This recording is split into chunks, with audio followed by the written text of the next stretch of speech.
তুমি নেশা করেছো? ছি রঞ্জা, ছি। বেশ করেছি নেশা করেছি। এই সব কিছু না ওই মেয়েটা, ওই পিলুর জন্য হয়েছে। কিন্তু শুধু আমার রাহির, রঞ্জিনী মুখোপাধ্যায় যেটা চায়, যাকে চায় সেটা ছিনিয়ে নিতে জানে। চলো আমার ঘরে চলো। রঞ্জা চলো। শোনো আমার কথা। রঞ্জা, তুমি নিজের উপর কন্ট্রোলটা হারিয়ে ফেলেছো। তুমি এক্ষুনি গিয়ে ঘুমিয়ে পড়বে। চলো না, আমি রায়কে ডেকে নিয়ে আসছি। চলো না রঞ্জা, যদি ওখান থেকে এদিকে কেউ চলে আসে, তুমি বুঝতে পারছো কি হবে? রঞ্জা, তুমি। ছোট ম্যাডাম,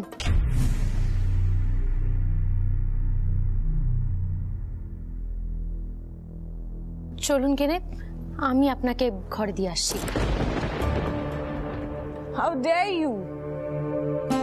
তোমার কোনো যোগ্যতা আছে আমাকে টাচ করার?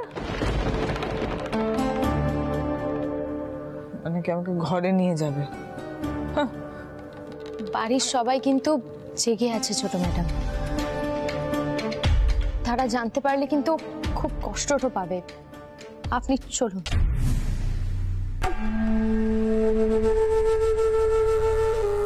আমি বুঝতে পেরেছি তুমি কেন এটা করছো। বুঝতে পেরেছি আমি। আমাকে তুমি এখান থেকে বার করে দিয়ে আহিরের সঙ্গে ফুলসজ্জা করবে, তাই না? এটাই করবে তো তুমি।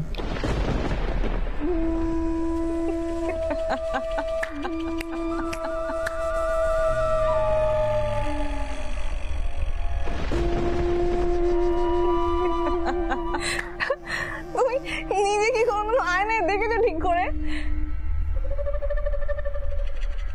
আহিরের সঙ্গে ফুলসজ্জা করার স্বপ্ন দেখো তুমি। যাও এখান থেকে, চলো চলো আমার সাথে। রঞ্জা, আমার হাতটা ছাড়ো। তুমি সেন্সে নেই। আমি রায়কে ডেকে নিয়ে আসছি।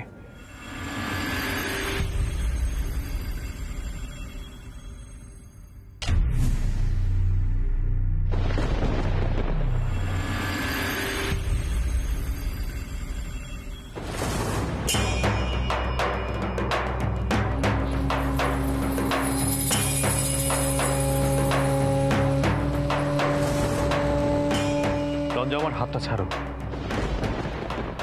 রঞ্জা, হাতটা ছাড়ো। তুমি আমাকে ঝোপে না তো। পিলু, পিলু, পিলু, পিলু।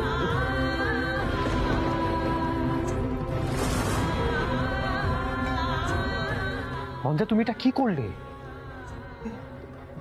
ও তো মাথায় লাগলো। কি করলে তুমি এটা?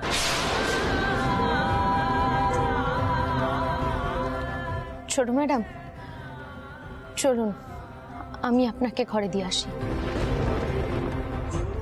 আপনার এই অবস্থা আমি কাউকে দেখতে দিতে পারি না। এতে বাড়ির সকলের সম্মানটা নষ্ট হয়ে যাবে। ওস্তাদজি নিজের গুরুজির সম্মানটা রক্ষা করার জন্য কত বড় স্বার্থ ত্যাগ করলেন। যিনি বিয়ে করতেই রাজি ছিলেন না, তিনি বিয়েও করলেন। তাই আমি আমার ওস্তাদজির জন্য আপনাকে ঘরে দিয়ে আসতেই পারি।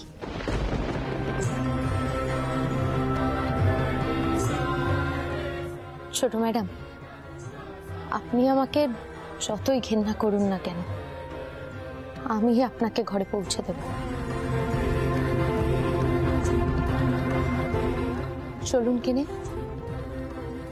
আসুন।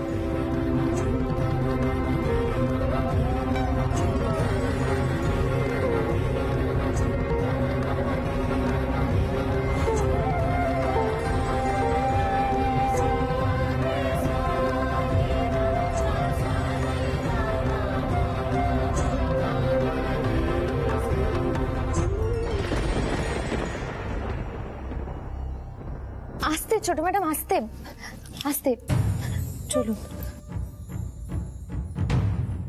বসুন।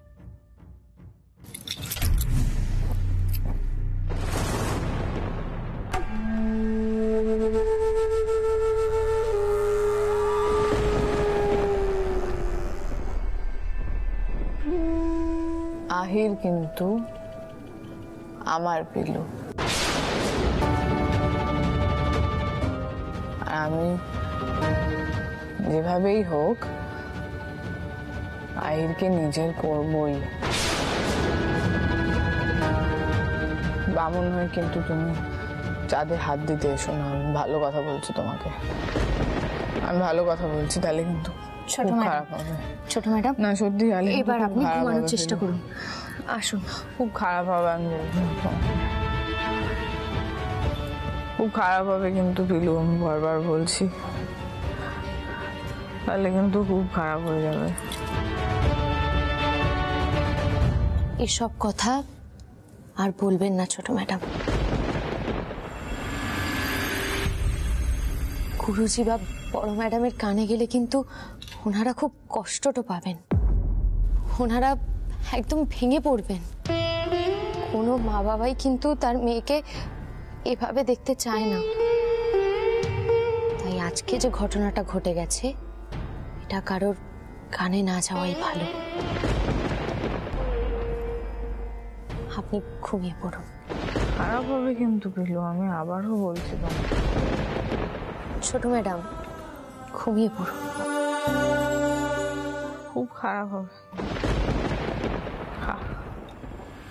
খারাপ হবে কিন্তু।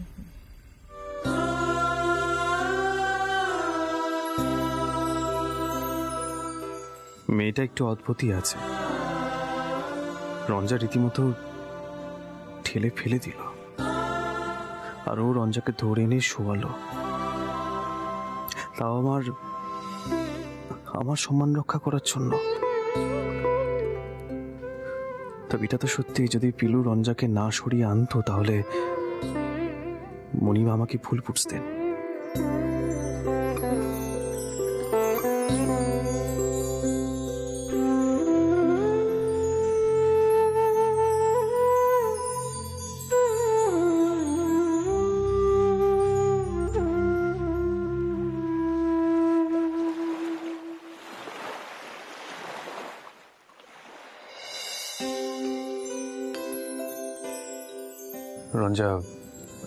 রঞ্জা ঘুমিয়ে পড়েছে তো? হ্যাঁ ওস্তাদজি, আপনি নিজের ঘরে যান, আমি মামুনির ঘরে গিয়ে শুয়ে পড়ছি। কপালটা কেটে গেছে? এই মলমটা লাগিয়ে দিই।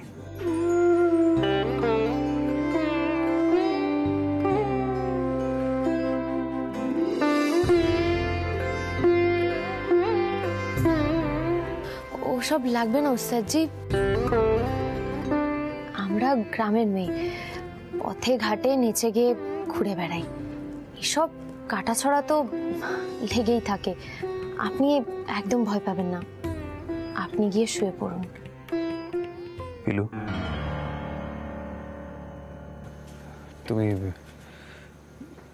তুমি আমার ঘরে গিয়ে শুয়ে পড়ো, আমি ঠিক ম্যানেজ করে নেবো। যাও। ওস্তাদজি আপনি গিয়ে শুয়ে পড়ুন, আর আমাকে নিয়ে একদম ভাববেন না। আমাকে নিয়ে ভেবে দয়া করে নিজের ঘুমটা নষ্ট করবেন না, না হলে আপনার শরীরটা খারাপ করবে।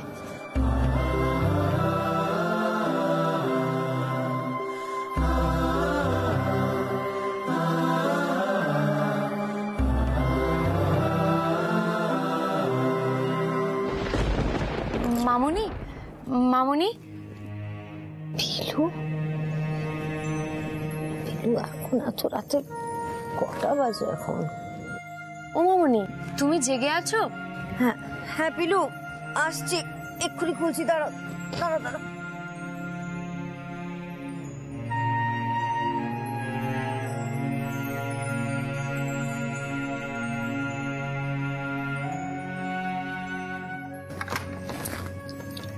এত রাতে কি ব্যাপার পিলু, কি কি পিলু, তোমার কপালটা কাটলো কি করে? মামুনি বলছি, আমি তোমার ঘরে থাকতে পারবো অন্তত কটা মাস?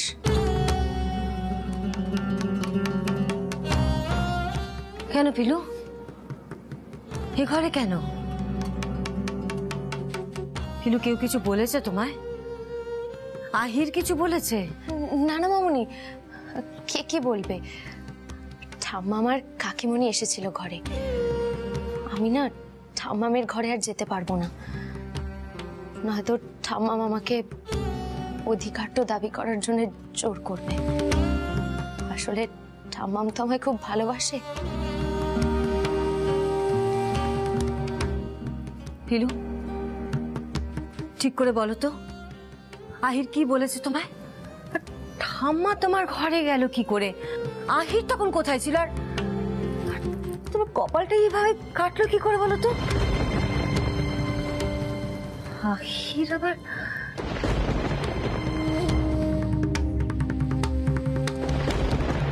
ছি ছি মামুনি, এসব কি বলছো তুমি? ওস্তাদজি আমাকে বকাবকি করতে পারেন, কিন্তু ওস্তাদজি কোনোদিন এমন কোনো কাজ করবেন না যাতে গুরুজি আর তোমার অসম্মানটা হয়। আমি অন্য মনস্ক হয়ে হাঁটছিলাম, পড়ে গেছি। ও, ঠিক আছে পিলু, আমি এক্ষুনি ওষুধ নিয়ে আসছি, একটু দাঁড়াও তুমি। ও মামুনি, একটুকু তো কেটেছে, এতে আবার ওষুধ কেন লাগবে? কিছু লাগবে না, তুমি এত ব্যস্ত হয়ে না তো। মা মা মা, একটু কম জল করে নিয়ে এসো তো, ওখানে ভালো করে ড্রেসিং করতে হবে। তোমার ব্যাপারটা আমি ঠিক বুঝতে পারলাম না আহির। বিয়ের পর স্বামী স্ত্রী তো এক ঘরেই থাকে। মা, গরম জলটা করে নিয়ে এসো না, এইসব বিষয় পরে কথা বলছি। তুমি যাও যাও, প্লিজ যাও মা। পিলু, একটু সোফাতে বসো তো। পিলু, সোফাতে গিয়ে বসো, যাও।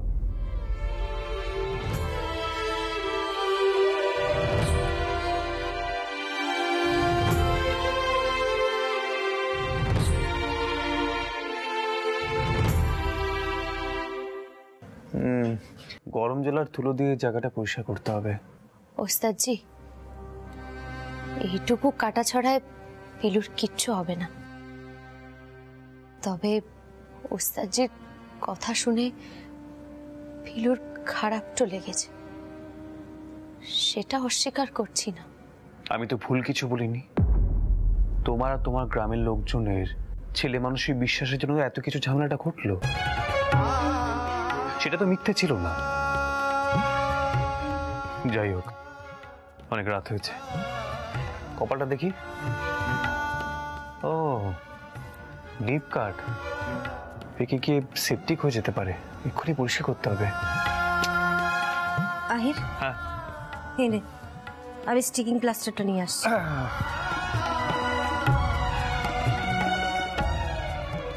ওস্তাদজি তো আমাকে বিশ্বাসও করেন না, তাহলে কেন এত চিন্তা করছেন?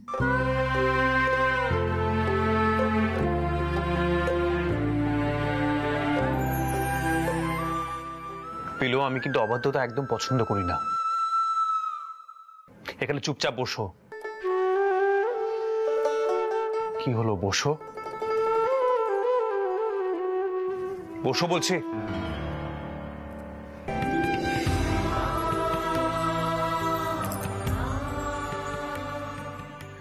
পিলু, এবার কিন্তু আমি তোমার হাত দুটো বেঁধে রাখবো। হাতটা নামাও, হাত নামাও বলছি।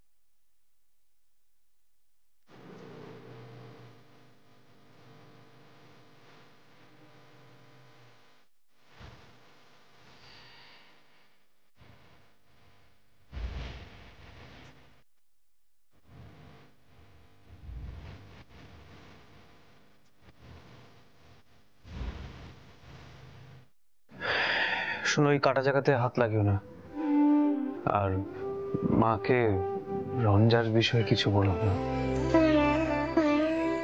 রঞ্জা তো নিজের মধ্যে নেই, তাই। ওস্তাদজি, আপনার কি মনে হয় আমি ছোট ম্যাডামের অবস্থার কথা কাউকে বলবো? কদিন ধরে তো আমাকে দেখছেন, আমি এতটা নিচে নামতে পারি? মানুষ কোন অবস্থায় পড়ে কি যে করে সেটা তো বলা যায় না। নাহলে আমার মতন ছেলে ওইভাবে বিয়ে করতে বাধ্য হয়?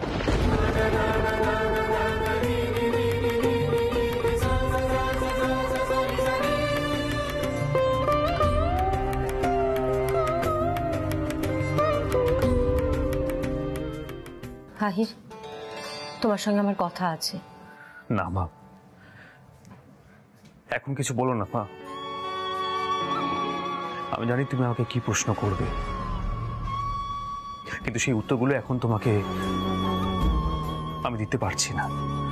আমার উপর দিয়ে যে ঝড় যাচ্ছে সেটা আমি কাউকে বোঝাতে পারবো না মা। আমি একটু নিজেকে সামলানোর চেষ্টা করছি মা। আমার গলা থেকে সুর বের হচ্ছে না। তুমি ভাবতে পারছো আমার গলা থেকে সুর বের হচ্ছে না? মা, খুব অস্থির লাগছে আমার গলা।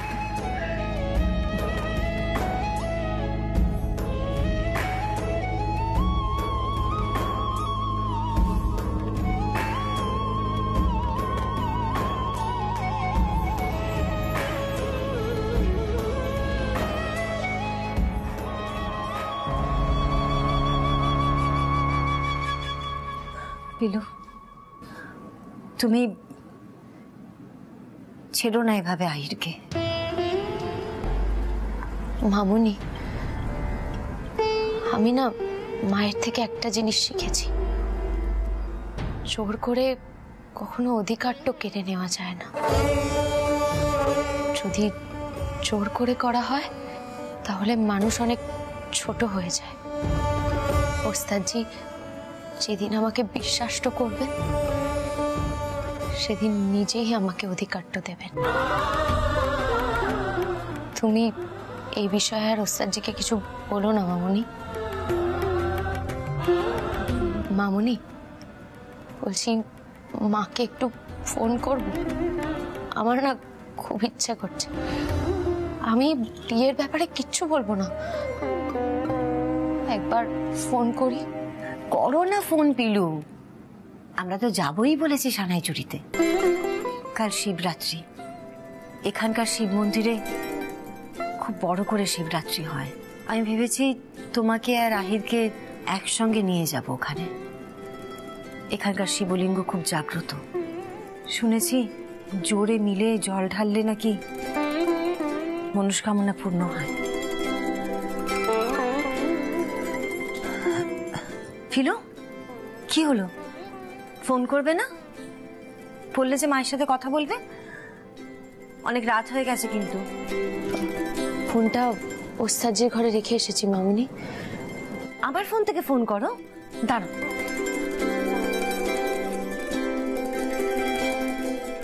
এই নম্বরটা মনে আছে তো? আচ্ছা, ধরো, করো।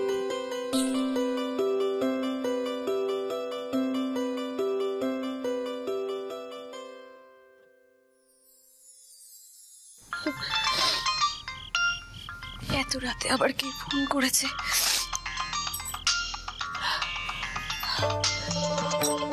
আমার পিলুর আবার কোনো বিপদ আপদ হয়নি তো? দেখি তো। হ্যালো মা। একবার ফোনটা বাজতেই ফোনটা ধরলে। ঘুমাওনি? এত রাতে জেগে আছো কেন? কেমন আছিস মা? আর তুই কার ফোন থেকে ফোন করেছিস? জানিস পিলু, শিবুদারা সব বলেছে। তারপর থেকে তো আমি খুব ভয়ে ভয়ে আছি রে মা। ফোন করার সাহসটুকুও পাইনি। যদি তোর কোনো অসুবিধে হয়। ও মা, মানে আমি তো ঘুমোতে পারি না রে রাতে, তোর চিন্তায় চিন্তা। পেলু তুই আমার কাছে চলে আয় না মা। হ্যাঁ লক্ষ্মী সোনা মা আমার, চলে আয় আমার কাছে। ফোনটা দাও।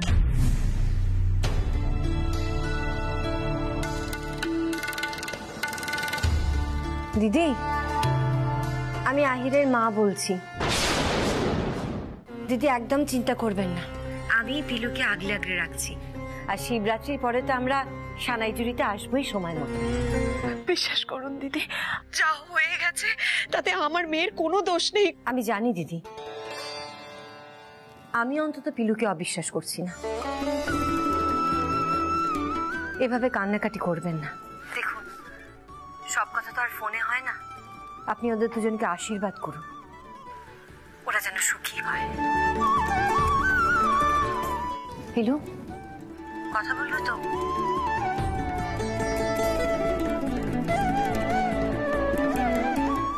বোধহয় অনেকদিন পর আপনার গলার স্বর শুনে একটু অস্থির হয়ে পড়েছে। আপনি ভাববেন না দিদি, আমি পিলুকে সামলে নিচ্ছি। ও কাল বরং আপনার সঙ্গে ফোনে কথা বলবে, কেমন? ছাড়ি?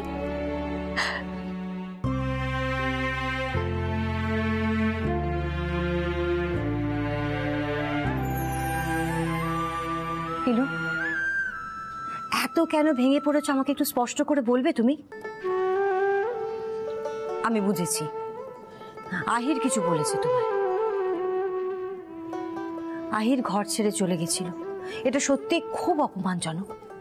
আমি আহিরকে বোঝাবো পিলু। না না মামুনি, কিচ্ছু বলো না, কিচ্ছু না, আমি ঠিক আছি। কালকে কখন যাব আমরা শিব মন্দিরে? তোমাকে একা গেলে তো হবে না, তোমাকে আর আহিরকে দুজনকে একসঙ্গে যেতে হবে। মন্দিরের ট্রাস্টি বোর্ডের মেম্বাররা আসলে চান আহির ওখানে গান করুক। দেখি আহিরের সাথে কথা বলে।